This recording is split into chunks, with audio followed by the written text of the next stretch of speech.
वृंदावनेश्वरी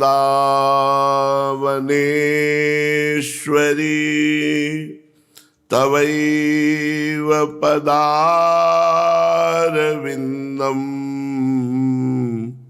प्रेमामृतैकमकरन्द रसौघपूर्णम् हृद्यर्पितं मधुपतेः स्मरतापमोग्रम्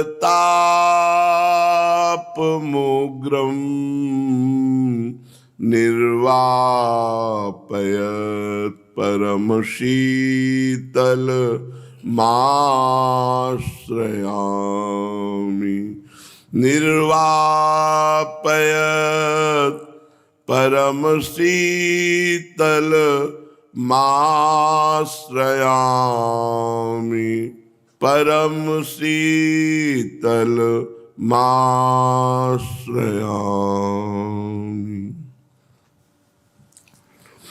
परम सच्चिदानंद घन प्रेमानंद स्वरूप नवनिभृत निकुंज महामहिम परम पावन श्री वृंदावन धाम के लाड़िले युगल सरकार प्राणाराध्य प्राण प्रिय श्री प्रिया प्रीतम जू, समस्त सहचरी वृंद, खग मृग पशु पंछी तरुलता यमुना रस रानी रजरानी, समस्त ब्रजवासी परिकर के चरणों में कोटिशाह प्रणाम, कोटिशाह नमन, नमस्कार। श्री प्रिया प्रीतम जू की कृपा से धाम निष्ठा जागृत होती है। धाम निष्ठ को सहज में भगवत प्राप्ति हो जाती है। धाम निष्ठ का कल्याण सहज में हो जाता है। धाम निष्ठ के हृदय में धामी के प्रति स्वाभाविक प्रीति होने लगती है।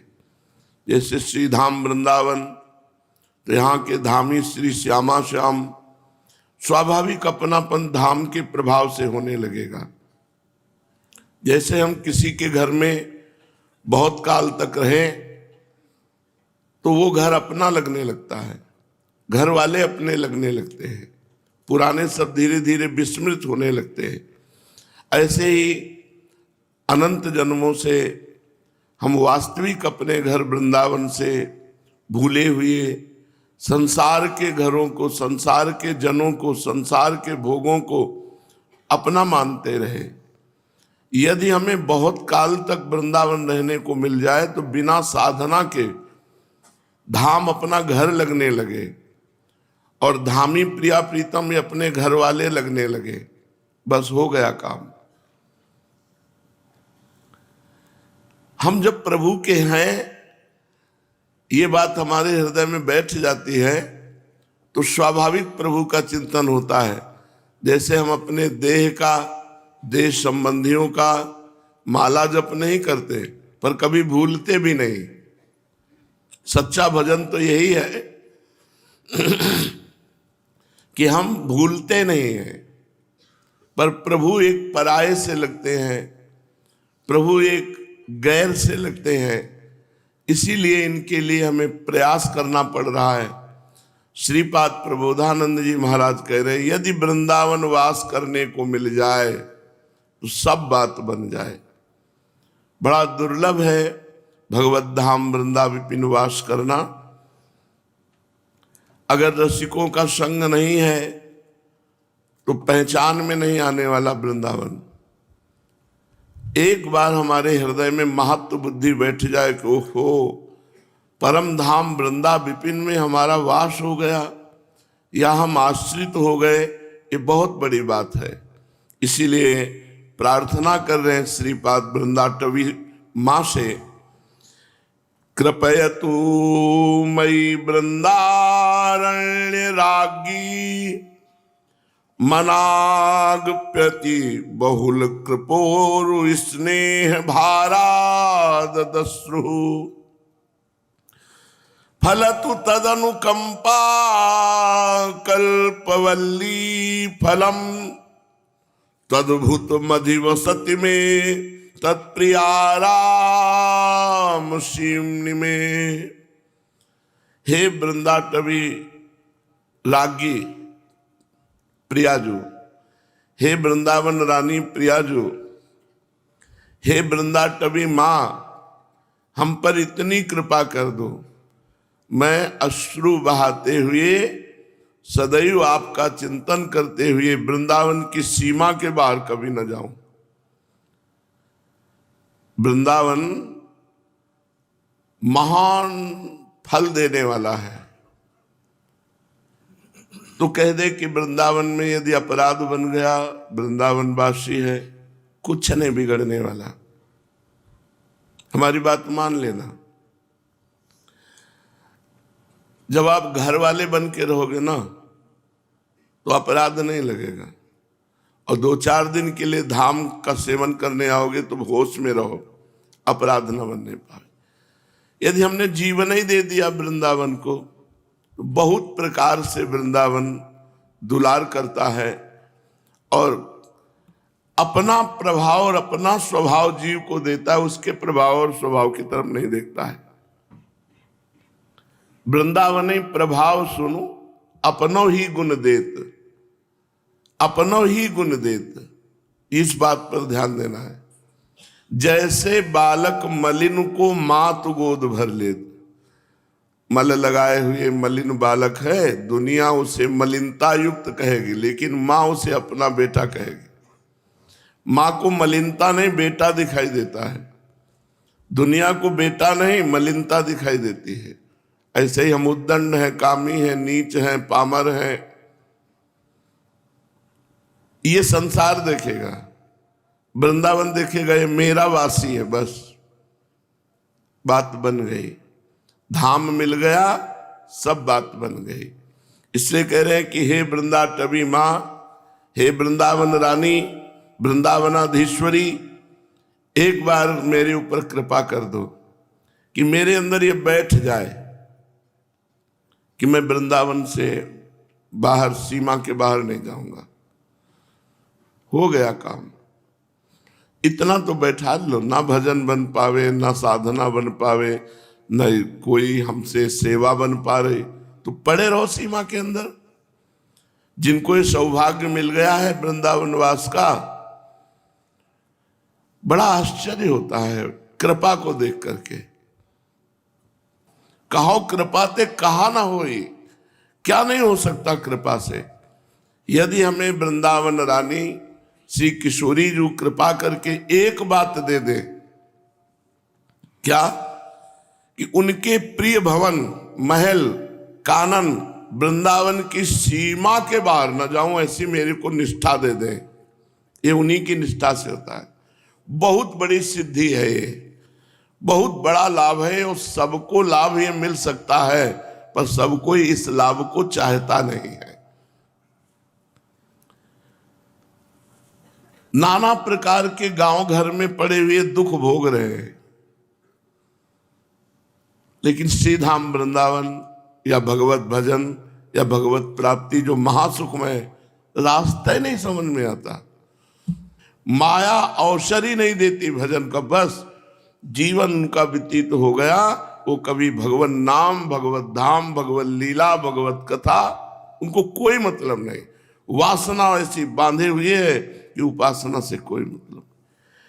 ये तो पता नहीं कौन सी कृपा कब की उदय हो जाती है कि जीव को भगवत मार्ग मिल जाता है।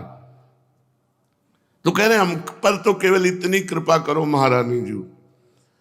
हे वृंदावन राज्ञी अर्थात वृंदावन रानी, वृंदावनाधीश्वरी श्यामा जी, और हे वृंदाटवी माँ, हम तो केवल इतनी कृपा चाहते हैं कि हम पर इतनी कृपा कर दो कि अश्रु पुलकित भाव से मैं इस ठसक में रहूं कि मैं वृंदावन वासी हूं और वृंदावन की सीमा के बाहर कभी न जाऊं। अब बताओ इसमें तुम्हें क्या परेशानी? साधना नहीं कर सकते, भजन नहीं कर सकते, तो पड़े रहो वृंदावन में, पड़े रहो। और देश के बसत ही अधिक भजन जो होए, ई समतो पूजत नहीं वृंदावन रहे सोए। वृंदावन में जो पड़ा रहता है उसकी बराबरी बाहर का भजनानंदी नहीं कर सकता, ध्यान रखना। और देश के बसत ही घटत भजन की बात, और वृंदावन में स्वार्थ उलट भजन हो जाता। यहां स्वार्थ भी भजन माना जाता है। एक एक मिनट आपका परम पावन वृंदावन धाम में व्यतीत हो रहा है, इससे बड़ा भजन क्या हो सकता है। तेनाकारि समस्त एव भगवद धर्मोऽपि तेनाद्भुतः सर्वस्मात् पुरुषार्थतोऽपि परमः कश्चित् करस्थीकृतः तेनाधाय समस्त मूर्धनि पदम ब्रह्मादयस्तं नमन् त्यादेहान्तमधार्येण वसतौ श्रीवृंदावने निश्चयम्। तेनाकारि समस्त एव भगवत धर्मोपि तेनाद्भुतः, बड़ी अद्भुत महिमा है। जिसने ये नियम ले लिया, देहांत मधारी एन वसतौ श्री वृंदावने निश्चयम, जिसने निश्चय कर लिया कि ये देह मैंने वृंदावन धाम को दे दिया, बस अब अपनी देह में जितनी श्वासें हैं वृंदावन में व्यतीत होंगी, वृंदावन के बाहर नहीं। तो बोले तेनाकारि समस्त एव भगवत धर्मोपि तेनाद्भुता, उसने समस्त भगवत धर्मों का पालन कर लिया। तेनाकारि समस्त एव भगवत धर्मे तेनाद्भुता, जो भगवत धर्मों का फल है अद्भुत पदवी, वो उसको सहज प्राप्त हो जाएगी। केवल वृंदावन में शरीर रखने मात्र से। वृंदावन दुति पत्र की उपमा को कछु नाहि, कोटि कोटि बैकुंठ होते ही सम कहे न जाए।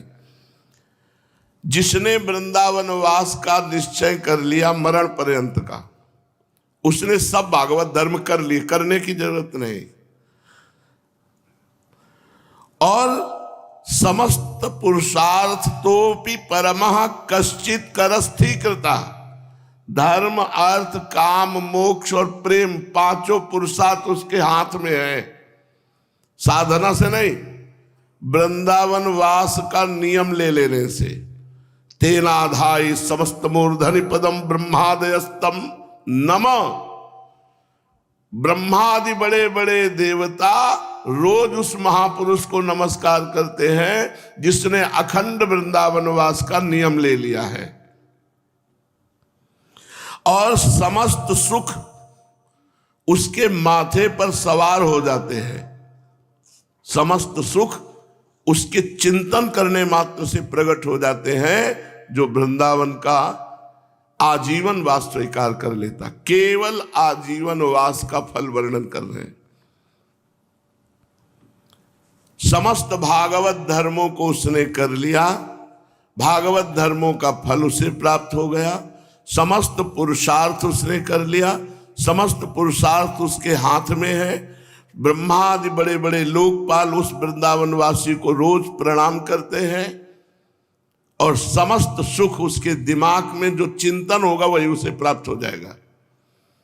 तो बोले अगर वे सुखों का चिंतन करेगा, मानो लौकिक सुख का भी, और उसे प्राप्त हो गया तो भगवत प्राप्ति नहीं होगी? नहीं, वो तो होगी। यही तो खास बात धाम की और साधना की अंतराय है। साधना में विषयों में फंस गए तो भ्रष्ट हो गए, और धाम में अगर विषय में भी हो तो यहाँ फिर स्वार्थ आपने भजन गए फिर वहां, यहां तुम्हें भजन नहीं छोड़ेगा। इसलिए हे वृंदावनाधीश्वरी, हे वृंदाटवी माँ, आप हम पे कृपा करो और मुझे अखंड वृंदावनवास की क्षमता प्रदान करो। छोटी मोटी क्षमता नहीं है, सबका मन होता है घूमने का। एक जगह बंद कर दो तो देखो मन की दशा क्या लगता है, चलो कहीं, कहाँ चलो। पूज्यपाद श्री उड़िया बाबा जी महाराज बाबा जी से प्रश्न करते हैं कि महाराज जी, एक आदमी नाम जप करता है, एक आदमी वेद पाठ करता है, तो इन दोनों में कौन सा ठीक है? जो नाम जप कर रहा है और एक पाठ करता है। पहुंचे हुए महापुरुष हैं। नाम जप करने वाले की वृत्ति तो नामाकार होगी, और नामाकार वृत्ति से होती भगवत प्राप्ति, और जो पाठ करता है वो कुछ क्षण पाठ करता है, उसका फल भले स्वर्ग मिल जाए लेकिन भगवत प्राप्ति नहीं होगी। वेद पाठ अधिक से अधिक स्वर्ग की प्राप्ति हो सकती है, क्योंकि थोड़ी देर पाठ हुआ, इसके बाद फिर विषयों का चिंतन, संसार का चिंतन।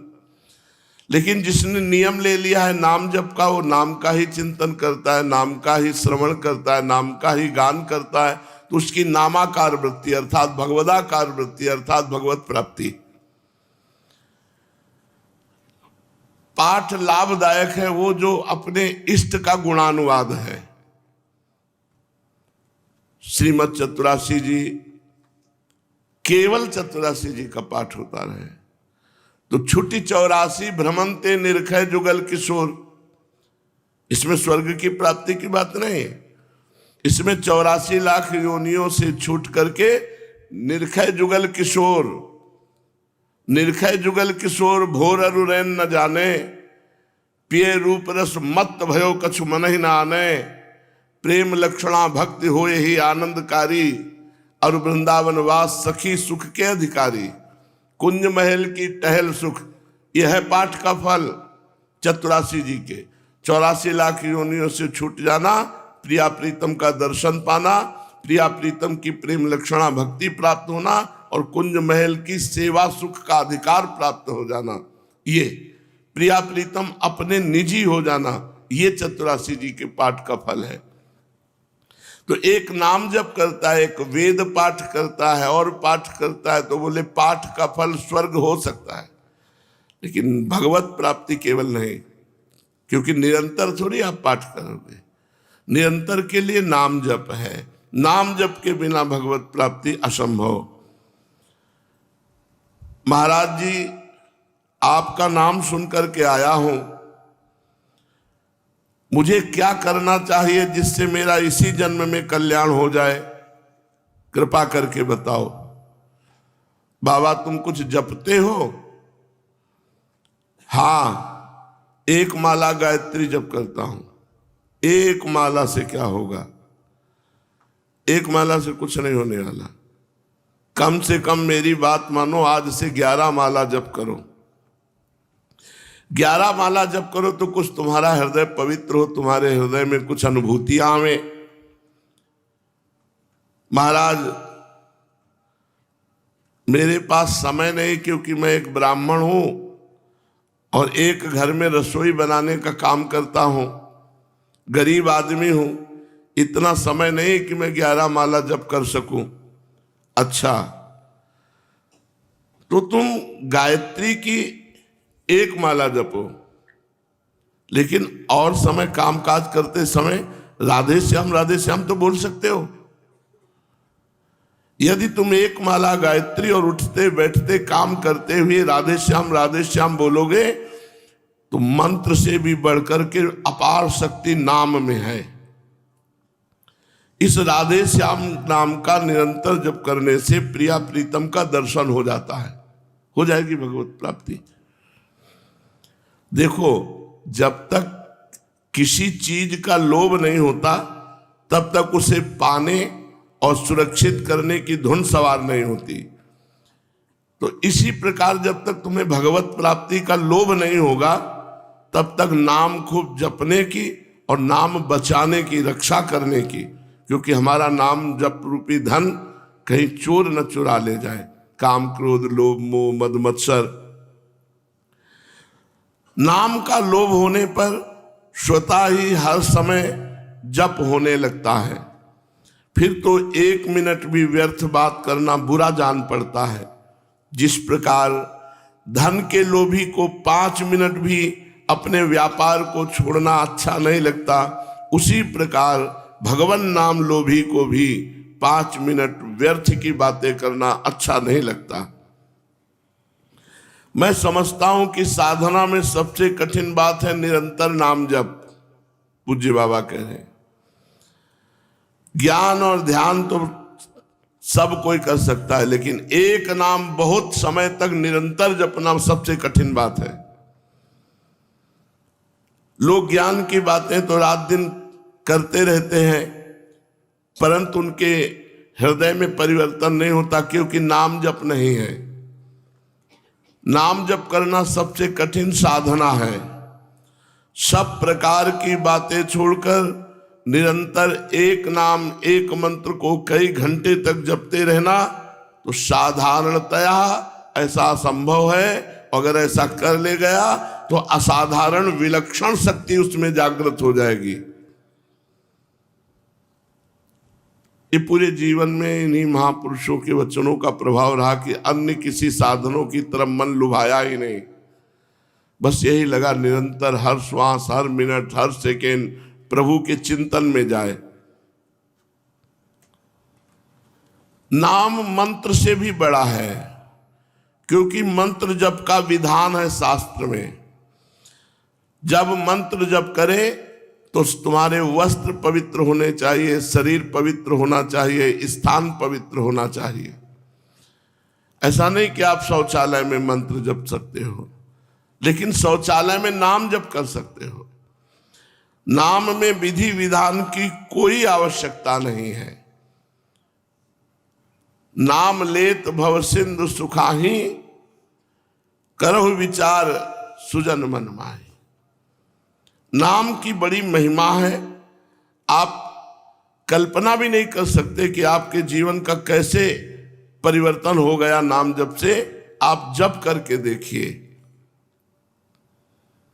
मैं सर्वथा सत्य कहता हूं, नाम जप करोगे तुम्हारा जीवन बहुत जल्दी सुखी हो जाएगा। जिसकी जिस नाम में निष्ठा हो उसको सबसे बड़ा समझे। जैसे कोई राम राम जपता है, गुरुजी ने राम राम दिया तो सबसे महिमाशाली राम नाम। किसी को शिव नाम मिला, सबसे महिमाशाली शिव नाम समझे। किसी को राधा तो सबसे महिमाशाली राधा। अपने गुरु प्रदत्त नाम में सबसे बड़ी महिमा होनी चाहिए कि इससे बढ़कर और कुछ नहीं है। तुम जिस समय कृष्ण नाम लिया उसी समय समझो तुम कृष्ण की गोद में बैठे हो।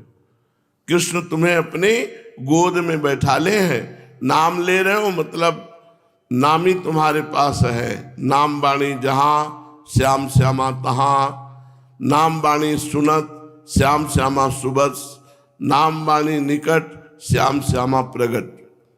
कितनी सुंदर बात है। अगर वाणी जी का गायन चल रहा है, नाम जप चल रहा है तो हमारे प्रिया प्रीतम हमारे समीप हैं, हम चाहे जहां हो। नाम वाणी जहां श्याम श्यामा तहां।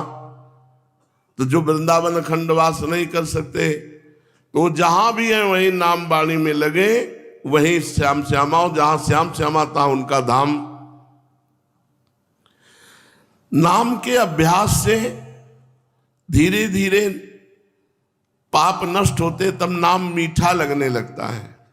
जैसे पित्त का रोग हो, मिश्री खवावे तो कड़वी लगेगी, और वही मिश्री रोज नियम से अनुपात के अनुसार पावे तो पित्त का समन कर देगी और मिश्री मीठी लगने लगेगी।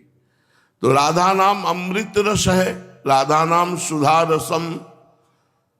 हमको क्यों सुधा रस नहीं लग रहा? क्योंकि जैसे पित्त बढ़ गया तो मिश्री मीठी नहीं लगती, ऐसे दुर्वासना बढ़ गई है। इसलिए राधा नाम हमें अमृत के समान होने पर भी मीठा नहीं लग रहा। बोले यही राधा नाम नियम से गान करते रहो, तुम्हारी दुर्वासना रूपी पित्त का समन हो जाएगा और राधा नाम रुचिकर, मीठा, अत्यंत आसक्ति हो जाएगी। जिस समय नाम का ध्यान करते हुए उपासक नाम जप करता है तो उसे दिव्य दिव्य महात्माओं के दर्शन, दिव्य दिव्य भगवत स्वरूपों के दर्शन, दिव्य अनुभव होने लगते। बंसीनाथ सुनाई दे रहा है, नूपुर ध्वनि सुनाई दे रही, प्रिया प्रीतम दिखाई, ये सब नाम से हो जाता है। भगवान के दर्शनों की चाह हो जाए नाम जापक में तो तत्काल भगवान दर्शन दे दें। विश्वास होने पर केवल नाम जप से भगवत साक्षात तत्व ज्ञान सब कुछ हो जाएगा। तुम जितना अधिक भजन करोगे उतना ही तुम्हारा हृदय भजन के प्रति आसक्त होता जाएगा, क्योंकि अनुभव होंगे आपको। धीरे धीरे भजन को बढ़ाते जाओ। काम करते हुए या बैठे हुए कोई अंतर नहीं पड़ना चाहिए। अभ्यास ऐसा कर लो, या बैठे हैं तो नाम जप चल रहा है, जैसे बैठे में चल रहा था वैसे क्रियावान होने पर भी नाम जप ना छूटे। यदि नाम जप में प्रेम हो गया तो घर छोड़कर एकांतवास करने की कोई आवश्यकता नहीं। जहां हो वहीं रहो, बस नाम में प्रीति कर लो। नाम में प्रीति नहीं हुई तो वन भी घर ही है, और नाम में प्रीति हो गई तो घर ही वन हो गया। चिंता की बात नहीं। भजन में कोई विघ्न कर सके ऐसी बात नहीं। हम स्वयं विघ्न पैदा करते हैं। हम बर्दाश्त कर लेते हैं विघ्नों को। हमारा भजन छूट करके प्रिया प्रीतम का चिंतन छूटकर विषय चिंतन हो, हम इसे बर्दाश्त कर रहे हैं इसलिए हो रहा है। अगर बर्दाश्त न करें तो कोई विघ्न नहीं आ सकता। इसलिए किसी विघ्न को बर्दाश्त मत करो। यहां चलेगा, भजन छूटा तो कोई बात नहीं। ये अभ्यास की कमी, ये प्रमाद स्थिति है, इसको छोड़ो। भजन न छूटने पावे सब कार्य करते हुए, यही खास बात है। थोड़ी देर गुणानुवाद किया, थोड़ी देर सत्संग सुना, थोड़ी देर नाम जप किया, थोड़ी देर सेवा की। हमारा समय का ऐसा क्रम होना चाहिए कि हमारे पास खाली समय रहे ही ना। इससे तुम्हारा देखना आगे चलकर भजन में मन डूबने लगेगा। यदि गृहस्थ हो, मेहनत की कमाई है, तो साधु सेवा करते हुए भजन करो तो ज्यादा लाभ प्राप्त होगा। भगवान संतों के मुख से पाते हैं। भगवान संतों में प्रगट विराजमान रहते हैं, और भगवान ने प्रगट आदेश किया है, सातों सम्मोह में जग देखा, मोते अधिक संत कर लेखा। मेरे से भी अधिक संत को देखो, संत के प्रति भावना करो। भगवान स्वयं श्री राम जी सबरी मैया से कह रहे, सातों सम मोहिमय जग देखा। संपूर्ण संसार में भगवत भाव करो, लेकिन संतों को भगवान से बढ़कर मानो। है बड़ी कठिन बात। भगवान के समान मान ले तो बहुत बड़ी बात है। भगवान से बढ़कर संतों को मानने की बात कही गई। यदि कोई तुम्हें कर्मकांडी आचार वाला मिले तो बचना। अरे ऐसा नहीं होना चाहिए, ऐसा होना चाहिए, ये अपवित्रता वो पवित्र, वो दिमाग भजन से हटाकर इसमें ऐसे लोगों का संग नहीं करना चाहिए। भगवत गुणानुवाद, भगवन नाम कीर्तन, भगवन नाम जप में किसी भी तरह की कोई रोक टोक नहीं है। कभी भी तुम मान लो अपवित्र भी हो और चतुरासी जी गा रहे हो तो कोई तुम्हें अपराध थोड़ी लगेगा। भगवत लीला गुणगान कर रहे हो। लेकिन अपवित्र हो तो मंत्र या वैदिक मंत्र वो अपराध हो जाएगा। गाय धोते समय, झाड़ू देते समय, घर के काम करते समय, या बाहर व्यापार नौकरी किसानी करते समय यदि नाम जप का अभ्यास कर लो तो सिद्ध संतों को जो गति प्राप्त होती है वही तुम्हें प्राप्त होगी। श्रीमद् भागवत महापुराण।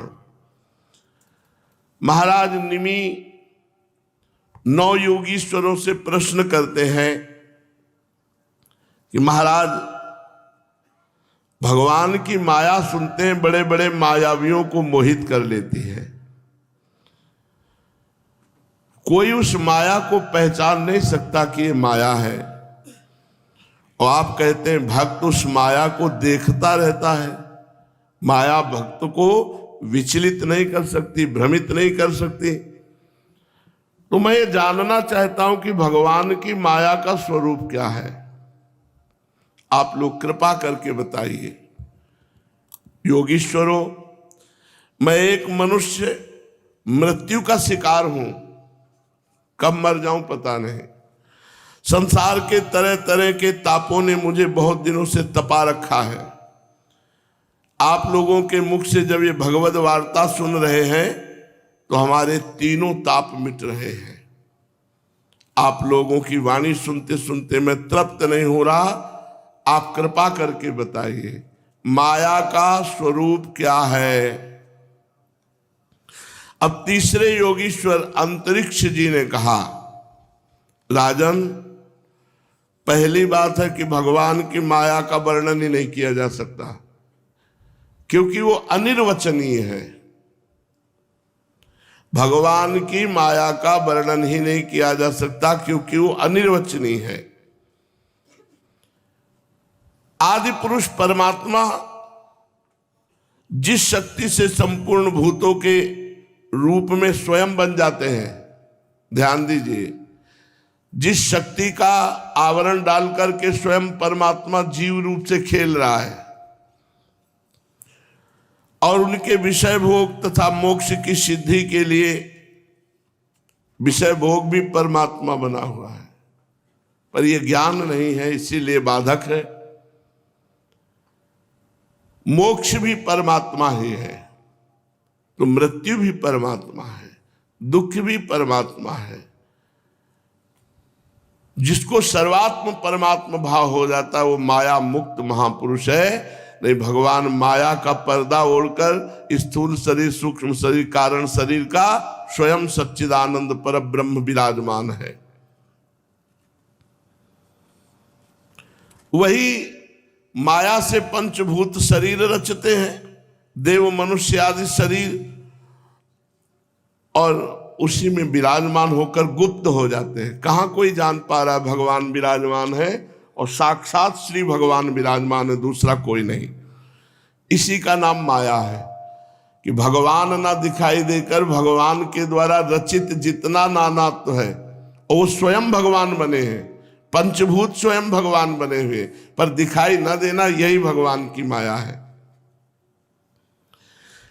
पंच महाभूतों द्वारा बने हुए प्राणी शरीरों में भगवान अंतर्यामी रूप से प्रवेश कर जाते हैं। भगवान ही एक मन के रूप में प्रवेश कर जाते हैं। भगवान ही 5 ज्ञानेंद्रियां, 5 कर्मेंद्रियों के रूप में, और जीव इसी भोगों में, इन्हीं इंद्रियों से भोग भोग कर पूरा जीवन नष्ट कर देता। ये भगवान की माया है। देहाभिमानी जीव, देखो कितनी बढ़िया बात, स्पष्ट वर्णन हो रही कि भगवान ही अंतर्यामी रूप से इसमें बैठे हैं, भगवान ही एक मन रूप से बैठे हैं, भगवान ही 5 ज्ञानेंद्रियां, 5 कर्मेंद्रियां के रूप से बैठे हैं। पर भोगों में वो इतना मतवाला हो जाता है, वो अपने स्वरूप को भूल जाता है। ये श्री भगवान सबके हृदय में बैठे हैं, ये बात भूल जाता है। यही भगवान की माया, भुला देना भगवान की माया, छुपा देना भगवान की माया। वह देहाभिमानी जीव अंतर्यामी के द्वारा प्रकाशित इंद्रियों के द्वारा विषयों का भोग करता है, और इस पंचभूतों के द्वारा निर्मित शरीर को अपना स्वरूप मानकर आसक्त हो जाता है। ये भगवान की माया है। अब वो कर्मेंद्रियों से सकाम कर्म करता है, उनके अनुसार शुभ कर्म का फल सुख और अशुभ कर्म का फल दुख भोग करने लगता है, और मैं शरीरधारी हूं नहीं, मैं शरीर ही हूं, ऐसा भ्रम होने लगता है, और संसार में भटकने लगता है। ये भगवान की माया है। इस प्रकार यह जीव ऐसी अनेक अमंगलमयी कर्म गतियों को, उनके फलों को प्राप्त होता है, और महाभूतों के प्रलय पर्यंत विवश होकर जन्म के बाद मृत्यु, मृत्यु के बाद जन्म को प्राप्त होता है। ये भगवान की माया है।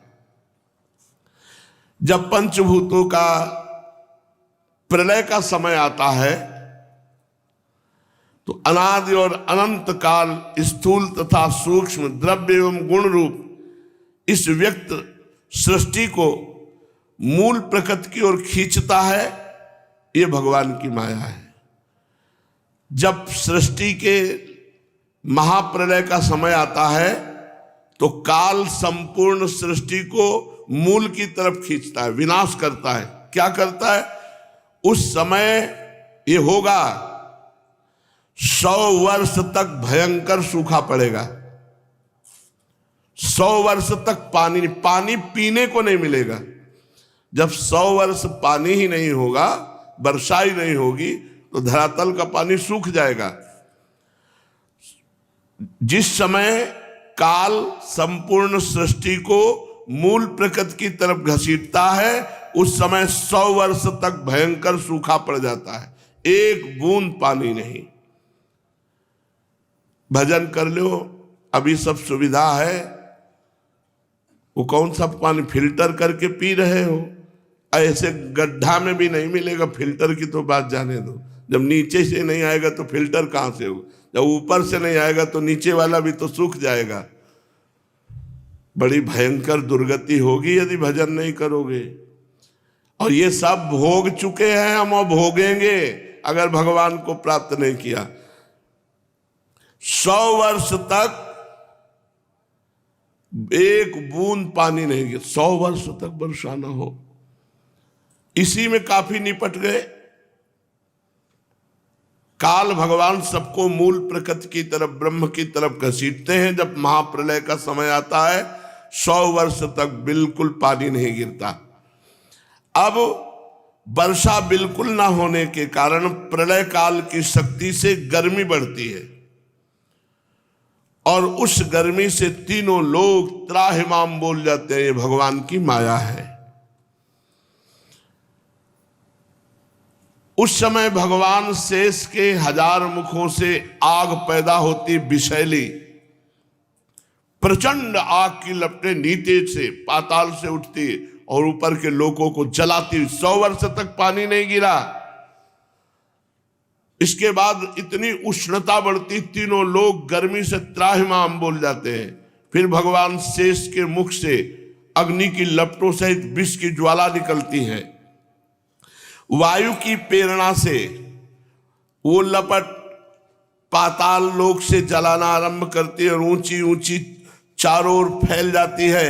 और इधर 12 सूर्य, ऊपर से 12 सूर्य एक साथ उदय होकर अग्नि पैदा कर देते। नीचे से भगवान शेष की अग्नि, पूरा संसार अग्निमय अग्निमय। ये भगवान की माया है। अब जब 100 वर्ष तक सूखा पड़ा और 100 वर्ष तक अग्नि अग्नि अग्नि, कुछ नहीं बचा, सब भस्म। फिर प्रलयकालीन सांवर्तक मेघगण, हाथी की सूंड के समान मोटी मोटी धाराएं, 100 वर्ष तक वर्षा ही वर्षा।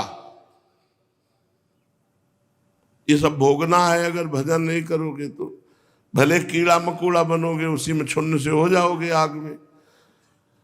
भजन कर लो, भगवत प्राप्ति कर लो, बहुत आवश्यक है। मानव देह में हो सकती है, अन्य देह में नहीं। संपूर्ण ब्रह्मांड जलमय।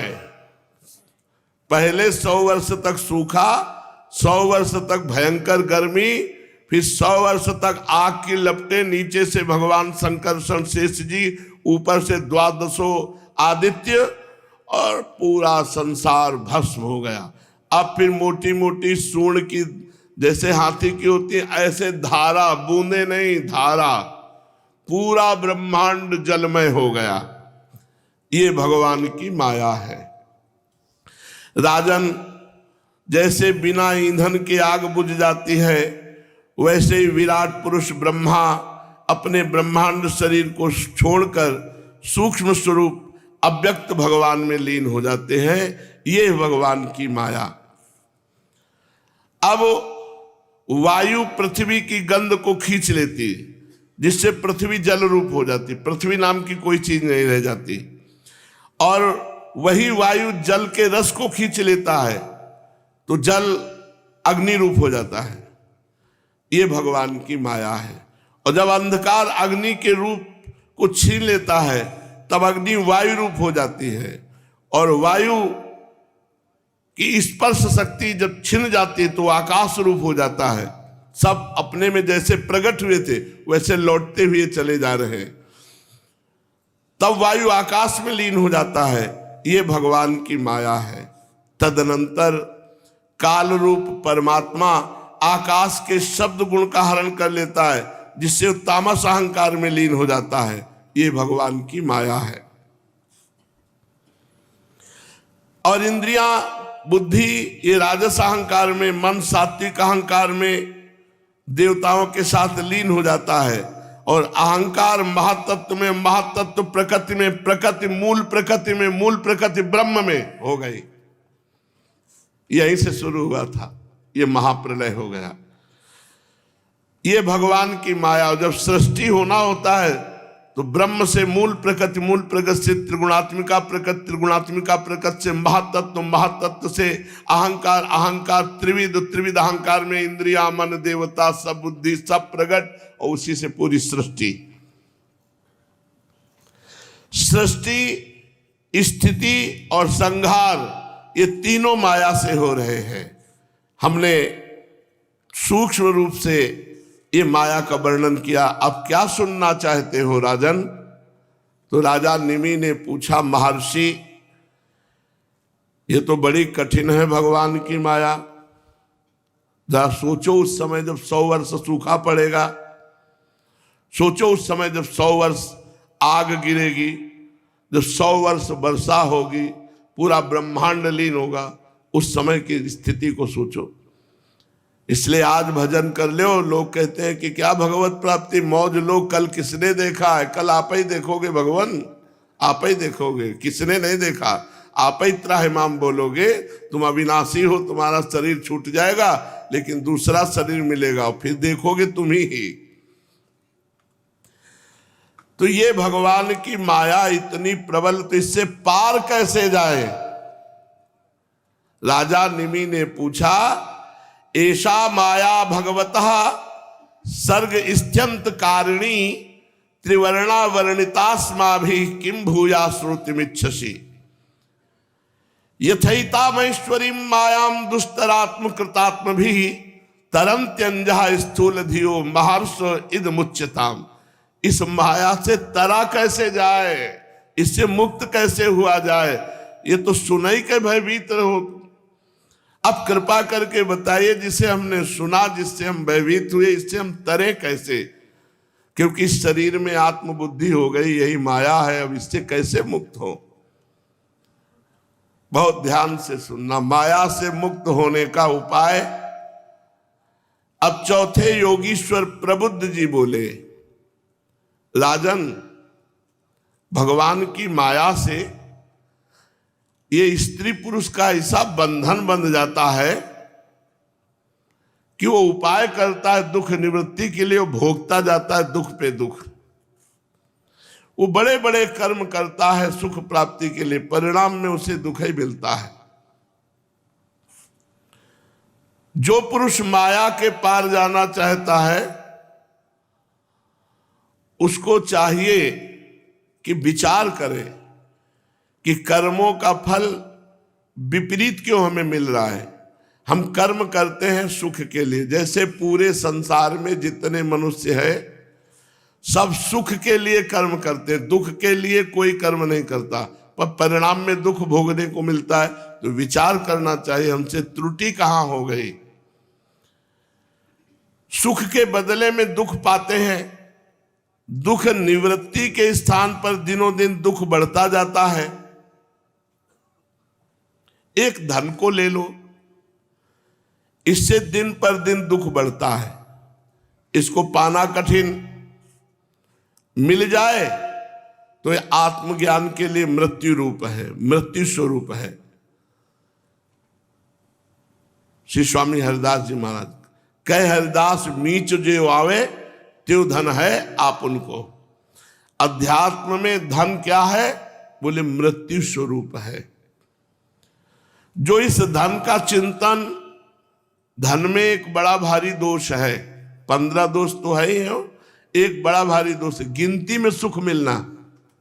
आप हो गए खुद मर करके यमराज के अतिथि, और यहां बैंक बैलेंस जोड़ जोड़ के मर गए।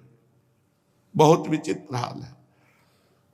एक धन को ले लो, ये दिन पर दिन दुख बढ़ाता रहता है, इसको पाना कठिन, मिल जाए तो ये आत्मा के लिए मृत्यु स्वरूप है। जो धन की चिंतन में उलझन में पड़ जाए, वो अपने आप को भूल जाता है। एक धन की बात केवल। फिर स्त्री, जड़ चेतन की तो ग्रंथि पड़ी है, ये और बड़ी ग्रंथि पड़ गई। एक शब्द है, हम आपके बिना जीवित नहीं रह सकते। ये हर उस हृदय से निकलेगा जो स्त्रैण है, स्त्री आसक्त है, और हर हृदय स्त्री आसक्त हो जाएगा यदि हरि का आश्रय नहीं है तो। ये छोटी मोटी शक्ति नहीं है भगवान की, यही माया है विचित्र। ऐसा महसूस होता है कि हम आपके बिना जीवित नहीं रह सकते। फिर जो तांडव करती है माया, बड़े बड़ों को घुटने पे लेकर वो रात दिन समझ ही नहीं पाया कि आयु कब नष्ट हो गई। मृदु भाषण सुधामयम वाचो कामनाम रस वर्धनम, अमृत जैसी बातें। आए थे हरिभजल काउंटे लाख कपास, आए थे ब्रह्म प्राप्ति के लिए, मानव देह मिला था भगवत प्राप्ति के लिए। एक धन को ले लो, दूसरा करे एक स्त्री को ले लो। दिन प्रतिदिन आसक्ति, दिन प्रतिदिन आसक्ति। घर को ले लो, एक परिवार के बड़े बूढ़े, तो उनको आइए आप वृंदावन वास कीजिए, आपकी सारी व्यवस्था। उनका एक एक ईंट हमारी मेहनत से लगी हुई इस घर में, इसी में मरेंगे। तो हम कहा उनको और बता देना, मर के छिपकली बनेंगे और इसी दीवार में छिपके घूमेंगे। घर को ले लो, पुत्र को ले लो, स्वजन संबंधी रिश्ते नातेदार, ये सब नाशवान। इतना जोर का बंधन भगवान की माया का कि इन सब की प्राप्ति हो जाने पर भी उसको याद नहीं आता कि मेरा प्रधान कर्तव्य था कि मैं जाऊंगा भगवान का भजन करके अपने को मुक्त करूंगा। जब मां के गर्भ में था और भयानक कष्ट भोग रहा था, उस समय भगवान ने जब उसे ज्ञान दिया तो जीव ने भगवान से वादा किया कि एक बार मुझे मां के गर्भ से बाहर कर दो प्रभु, मैं जाके आपका ऐसा भजन करूंगा कि दोबारा गर्भ में नाव पर वो आकर भूमि परत भा ढाबर पानी, तिम जीवई माया लपटानी। वो फिर भूल गया भगवान को, ये हो जाए ये हो जाए, वो सब हो गया फिर भी भूल गया और अपने को अविनाशी मानने लगा शरीर को। भला बताओ क्या सुख शांति मिल सकती है? एवं लोकम परम विद्या नश्वरम कर्म निर्मितम सातुल्यातिशयध्वंसम यथा मंडलवर्तिनाम। ये तो हुई इस लोक की बात। ऐसे ही परलोक में भी है, स्वर्ग आदि लोक में एक विमान मिलता है, अप्सरा मिलती, भोग सामग्री मिलती, भोगो। पुण्य क्षीण हुआ पुनः मृत्यु लोक में। वही तुम्हारे विमान के पास से घंटी बजती हुई दूसरा विमान गया जो तुमसे सर्वश्रेष्ठ है, तुमसे श्रेष्ठ अप्सरा है, वो देख देख के जल रहा है। और स्वर्ग में पहुंचने वाले को एक माला पहना दी जाती है, जब उसका पतन का समय आता है माला कुम्हलाने लगती। भयंकर कष्ट, ना विमान साथ, ना वो अप्सरा साथ, ना भोग सामग्री साथ। तो जैसे इस लोक में वैसे परलोक में भी। इसलिए जो भगवत प्राप्ति करना चाहता है उसे लोक और परलोक दोनों के भोगों से वैराग्य चाहिए। और नाम जापक को जब भगवत भजन की लगन लगती है तो ब्रह्मादि के भोग सब विषम लागत ताई, नारायण ब्रज चंद की लगन लगी है जाए। ब्रह्मादि के भोगों से भी वैराग्य हो जाता है। बहुत कठिन है, शब्द कह दिया केवल ब्रह्मादि के भोगों से वैराग्य। अरे मर्त्य लोक के जब इनको क्रॉस करे, मर्त्य लोक के कोई भोग उसे आसक्त न कर पाए, तब स्वर्गिक, फिर महालोक, जनलोक, तपलोक, ब्रह्मलोक। अरे यार 100 रुपया में तो ईमान डिगाए हुए हैं तो करोड़ रुपया कहां से आवे? जब साधारण मर्त्य भोगों में हमारी स्थिति गिर गई तो फिर दिव्य भोग कहां से आए? एक थे सुंद उपसुंद, ये एक साथ पैदा हुए थे, दोनों सगे भाई। अगर ये चलेंगे तो एक साथ, बोलेंगे तो एक साथ, खाएंगे तो एक साथ, हंसेंगे तो एक साथ, खेलेंगे तो एक साथ, दिनचर्या होगी तो एक साथ। तो तपस्या एक साथ की, और ऐसी भयंकर तपस्या की कि भगवान ब्रह्मा जी प्रकट हुए। ब्रह्मा जी ने कहा वरदान मांगो, तो बोले अमरत्व। ये अमरत्व इसलिए मांगते हैं कि मैं अमर हो जाऊं, सबको मार डालूं, राक्षस स्वभाव। ब्रह्मा जी ने कहा अमरत्व तो नहीं दे सकते। तब उन्होंने विचार किया कि हम दोनों भाइयों में तनिक कभी बैर होता नहीं, तो उनका हम मरे तो आपस में ही मरे दोनों भाई, अन्यथा न मरे। ब्रह्मा जी ने हाँ कहा तो राक्षसों ने समझा कि हमने ब्रह्मा जी को ठग लिया, क्योंकि हम दोनों में कभी बैर होगा नहीं। और ऐसा ही था, बहुत प्यार था, एक साथ पैदा हुए, एक साथ जो चेष्टा हुए एक साथ। आप दिग्विजयी योद्धा की तरह गौशालाओं का नाश करना, संतों के आश्रमों को उजाड़ना, धर्म स्थानों को नष्ट कर देना, हाहाकार मचा दिया। ब्रह्मा जी के पास देवताओं ने प्रार्थना की कि महाराज आपसे वरदान पाने के कारण ये मरेंगे तो आपस में ही, और आपस में कभी मर ही नहीं सकते क्योंकि इतना प्यार है इनका। तो अब ये त्रिभुवन में अमर हैं, अब इनको कोई मार नहीं सकता, मरेंगे तो आपस में ही, और आपस में इतना प्यार है, मर सकते नहीं, और ये त्रिभुवन को मारे डाल रहे हैं, आप कृपा करो कोई उपाय। तो एक अप्सरा की रचना की, तिल भर देखने को मिल जाए अगर उसका शरीर तो वहीं आसक्त हो जाए, इसलिए उसका नाम रखा तिलोत्तमा। अप्सरा प्रकट भई, प्रणाम किया, महाराज आदेश करो। बोले इन दोनों भाइयों में बहुत प्रियता है, इन दोनों को मारना है, आपस ही में मरेंगे, इनको मार के आ जाओ। बोले प्रभु ये तो बहुत छोटी बात है, अभी गई अभी आई। ब्रह्मा जी इसको प्रणाम करके तिलोत्तमा गई, ये दोनों भाई मतवाले होकर के दिग्विजयी योद्धा कोई इनको परास्त कर सकता नहीं था। ये बैठे थे, नृत्य गान हो रहा था, इतने में एक गेंद गिरा के उनके सामने दोनों भाइयों की, और दोनों की दृष्टि गई तो देखा तिलोत्तमा। अरे जिसका एक तिल देख ले, ब्रह्मलोक की अप्सरा है। अब दोनों चले, एक ने जाकर दाहिना हाथ पकड़ा, एक ने बायां। छोटे ने कहा बड़े ये तुम्हारी बेटी के समान है, तो मैं से। बड़े ने कहा धूर्तता नहीं, तुम्हारी मां के समान है क्योंकि तुम्हारी भाभी है। और दोनों की तरफ देख के मुस्कुरा दिया। मुस्कुराहट ही भगवान की माया है। शुंद उपशुंद, उनकी बात बढ़ती गई और दोनों की तरफ मुस्कुरा देते कि मानो हम दोनों की हैं, निपट लो तुम। थोड़ी देर में गर्मी गर्मा हुई। बोले इसी से पूछ लेते हैं किसकी है। तो तिलोत्तमा ने मुस्कुरा कर कहा महावीरों, मैं तो आपकी सेवा में आई हूं, पर मैं उसी की सेवा में रहूंगी जो एक पर विजयी होगा। अब ये आप निश्चय कर लो कि दोनों में विजयी कौन होंगे। भयंकर युद्ध हुआ, दोनों मारे गए। तिलोत्तमा लौट के ब्रह्मलोक गई, बोले महाराज काम हो गया। भगवान की ये विचित्र माया ऐसी है कि चाहे कोई कितना बड़ा संयमी, प्रेमी, नियमी, धर्मात्मा हो, इस माया के चक्कर में फंस करके भगवान को भी भूल जाएगा।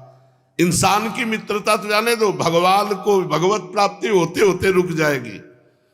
इसलिए कह रहे हैं अगर इस माया पर विजय प्राप्त करना है तो तस्मात् गुरुम प्रपद्येत जिज्ञासु श्रेय उत्तमम शाब्दे परेत निष्णातम ब्रह्मण्युपसमाश्रयम्।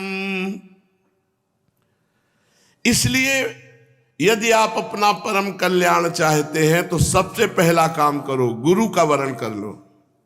तस्मात् गुरुम प्रपद्येत जिज्ञासु श्रेय उत्तमम। अपना कल्याण चाहने वाले जिज्ञासु का उत्तम कार्य है कि पहले गुरुदेव का वरण करें। गुरुदेव कैसे हो? शाब्दे परे च निष्णातम ब्रह्मण्युपसमाश्रयम्। शब्द ब्रह्म, वेद, शास्त्र, पुराण, इतिहास सबके ज्ञाता हो, और परब्रह्म, ब्रह्मबोध संपन्न महापुरुष हो। दोनों बात होनी चाहिए। यदि वो केवल ब्रह्मबोध संपन्न है तो शब्दों के द्वारा अपने अनुभव नहीं बता सकते, और यदि केवल शब्दों का ज्ञान है ब्रह्म अनुभूति नहीं तो अनुभव नहीं बता सकते, इसलिए दोनों होने चाहिए, पर ब्रह्म की अनुभूति और शब्द ब्रह्म का ज्ञान। शब्द ब्रह्म अर्थात समस्त शास्त्रों का ज्ञान और पर ब्रह्म अर्थात परमात्मा की अनुभूति। श्री सद्गुरुदेव भगवान का आश्रय लेकर के ये देखना चाहिए कि सद्गुरुदेव भगवान कैसे हो। तो बोले शांत हो। शांत उसे कहते हैं मान अपमान निंदा स्तुति लाभ हानि दुख सुख हर परिस्थिति में शांत। गुरुदेव ऐसे होने चाहिए जिनका चित्त शांत हो। फिर दूसरा, व्यवहार में प्रपंच में फंसे ना हो। जो खुद फंसे हो हमको क्या निकालेंगे। अगर भगवत प्राप्त नहीं हुए ना, चेला बना रहे हो ना, स्वयं तो भगवत प्राप्त हो नहीं, स्वयं भजनानंदी हो नहीं। तो एक दिन एक गुरुजी जा रहे थे तो एक केचुआ में लाल चींटी करीब 1000 लाल चींटी अगर तुम्हें काट ले तो वहीं खुजलाहट और जलन पैदा हो जाएगी। वो चींटी केचुआ समझते हो ना, जो मिट्टी खाता है, बहुत कोमल शरीर का होता है। तो देखा कि वो तड़प रहा था। तो शिष्य ने कहा महाराज ये तो चींटियां देखो कैसे केचुए को खा रहे हैं, भगवान बड़े निर्दयी है। एक तो केचुए को कोमल शरीर दिया और ऊपर से लाल चींटी खा रहे। तो बोले लाल चींटी जानते हो कौन है? ये सब चेला है। और जो केचुआ जी हैं कौन है? बोले गुरु जी हैं। हरई शिष्य धन शोक न हरई, सो गुरु घोर नरक मा परई।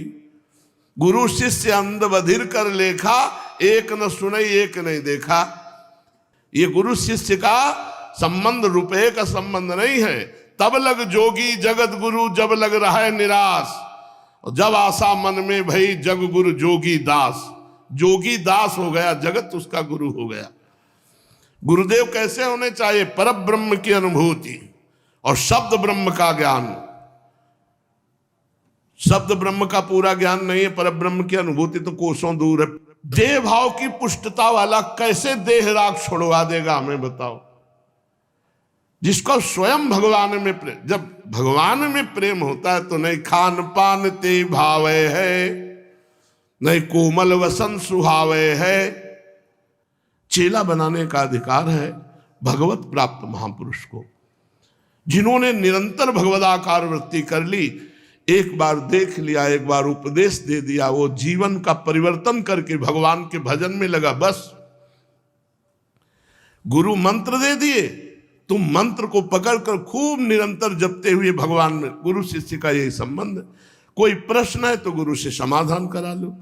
गुरु के वस्त्र, गुरु का भोजन, गुरु का ये भगवान के द्वारा भरण पोषण होता है।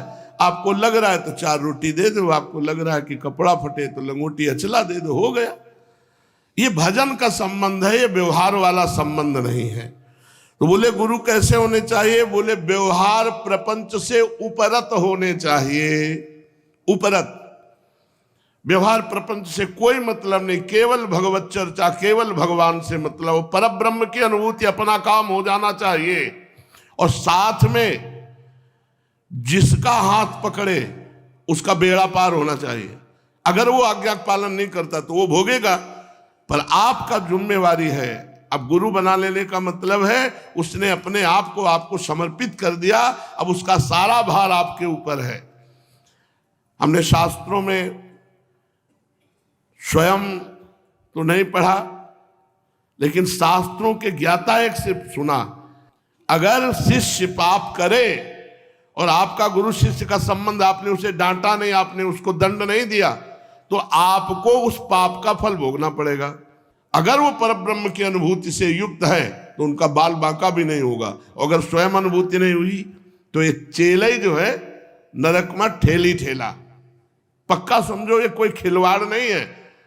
आजकल इसे बहुत बड़ा व्यापार बना लिया गया है गुरु शिष्य के संबंध को, जो बहुत हानिकारक है।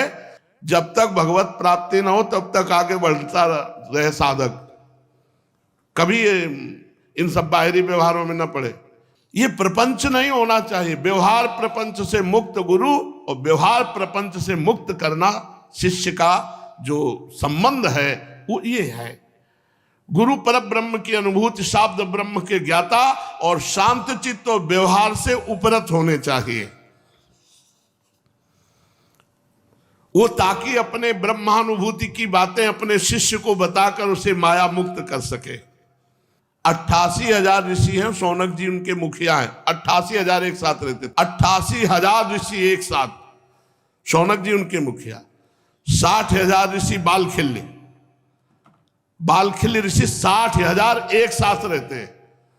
60,000, 88,000। वो कथा भी होती थी वहां, वो माइक नहीं था, बिना माइक के श्री सूत जी बोलते थे और 88,000 ऋषि बैठ के सुनते। 88,000 बैठे तो हमें लगता है परिक्रमा मार्ग सब ऐसे 88,000 बहुत होते हैं, वहां तक आवाज जाए।